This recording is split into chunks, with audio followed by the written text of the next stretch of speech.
ఎవరిచ్చారు స్టేట్మెంటు? అదే ఎవరిచ్చారు? మత్స్యకారులు ఎవరు ఇలా? జగన్మోహన్ రెడ్డి నేను ఇచ్చాడు. మత్స్యకారులు ఎక్కడిచ్చారు స్టేట్మెంటు? ఎక్కడా లేదు. ఏమి తీర్మానం చేసుకున్నారు?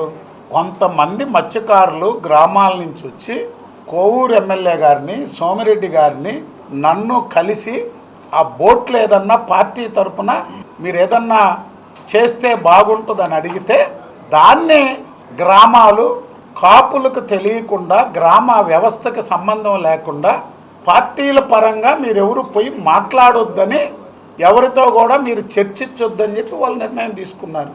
ఏ ఎమ్మెల్యేతో కానీ, మస్తాన్ రావుతో కానీ, రవిచంద్రతో కానీ ఈ సమస్య పరిష్కారం అయ్యేంత వరకు కాపులతో సంబంధం లేకుండా, గ్రామంతో సంబంధం లేకుండా పార్టీల పరంగా వెళ్ళొద్దు అని.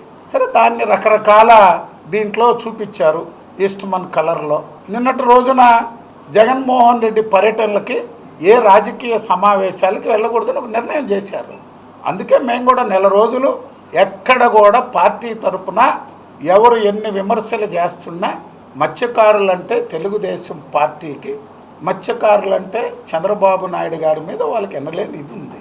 అభివృద్ధి ఏదైనా చేసామంటే మేమే చేసాం. ఈ తీర ప్రాంతంలో ప్రతి పాళ్యానికి పోయి ఇది మేము చేసాం అని చెప్పే ధైర్యం, హక్కు మాకుంది. వైఎస్ఆర్సీపీకి లేదు.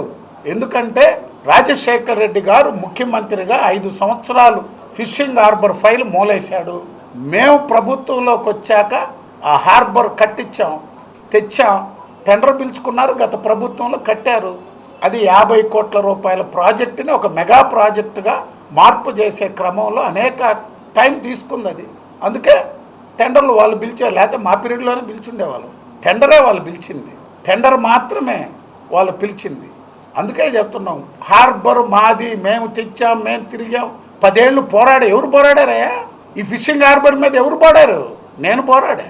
జేఏసీ పెట్టి 7 సంవత్సరాలు ఢిల్లీ చుట్టూరు, హైదరాబాద్ చుట్టూరు ఎవరు తిరిగాడు? నేను తిరిగా.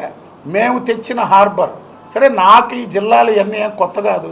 మనుషులను చంపి సముద్రంలో వేస్తున్నామని రాజశేఖర రెడ్డి గారు సిఎల్పి లీడర్గా చెప్పి అలిసిపోయాడు.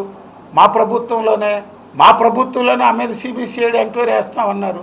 చివరికి శవాలు లోడితే కాంగ్రెస్ లీడర్లు వెళ్ళకపోయినాయి కుక్కలు, పోలీసు కుక్కలు. నాకు ఇది కొత్త కాదు. ఈ 25 ఏళ్లలో 2004, 2009 పీడీ యాక్ట్లు పెట్టారు. నా చుట్టూరు ఉన్న వాళ్ళందరినీ చర్లపల్లి జైల్లో పెట్టారు. మొత్తం అన్ని పంచాయతీలు, మండలాలు ఓడిపోయాక అర్థమైంది వీళ్ళకు ఉండేది ప్రజాబలం, దౌర్జన్యాలు కాదని. నాకేం కొత్త కాదు. ఇవన్నీ చేస్తూ ఉంటారు నా మీద. 2019, 24 అలిసిపోయారు. ఎంఆర్ఓలు, సర్వేయర్లు ఎతికి నేనేదో దోపిడీ చేస్తున్నాను, భూములు ఆక్రమించున్నానని. ఏమన్నా 1 ఎకరా తేల్చారా నా దగ్గర? ప్రతిసారి ఆరోపణలు చేస్తారు. 1000 ఎకరాల భూములు, సాల్ట్ భూమి, నేను ఉప్పు తవ్వుకొని ఉప్పు అంతా తింటున్నాను నేనని. రాజశేఖర రెడ్డి ముఖ్యమంత్రి, రోసయ్య ముఖ్యమంత్రి, కిరణ్ కుమార్ రెడ్డి ముఖ్యమంత్రి, జగన్మోహన్ రెడ్డి ముఖ్యమంత్రి. నా దగ్గర ఏమన్నా ఉంటే కదా 1 ఎకరా. ఇవన్నీ నేను భరిస్తానే ఉండా చాలా సంవత్సరాల నుంచి. సరే, ఇప్పుడు వచ్చింది. అందుకే సున్నితమైన అంశం కాబట్టే నెల రోజులు, ఈ రోజుకి 30 రోజులు ఓపికగా ఉన్నా. నిన్న జగన్మోహన్ రెడ్డి వచ్చి మాట్లాడాడు కాబట్టి సమాధానం చెప్పాల్సి వచ్చింది. చెప్తున్నా. హార్దిక శుభాకాంక్షలు. ఉదయగిరి అభివృద్ధి అంటే బొలినేని అంటే అభివృద్ధికి చిరునామా. మంచి మనసున్న మా ప్రియతమ నాయకుడు, గౌరవనీయులు శ్రీ ఉదయగిరి నియోజకవర్గ మాజీ ఎమ్మెల్యే బొలినేని వెంకటరామారావు గారు తెలుగుదేశం పార్టీ జాతీయ ఉపాధ్యక్షుడిగా మరోమారు ఎన్నికైన సందర్భంగా ఇవే మా హార్దిక శుభాకాంక్షలు. మీ స్వర్ణకొండయ్య, ఉదయగిరి నియోజకవర్గం టీడీపీ ఎస్సీసెల్ అధ్యక్షులు బొగ్గవరపు వేణు, ఎస్సీసెల్ నాయకులు, ఉదయగిరి నియోజకవర్గం.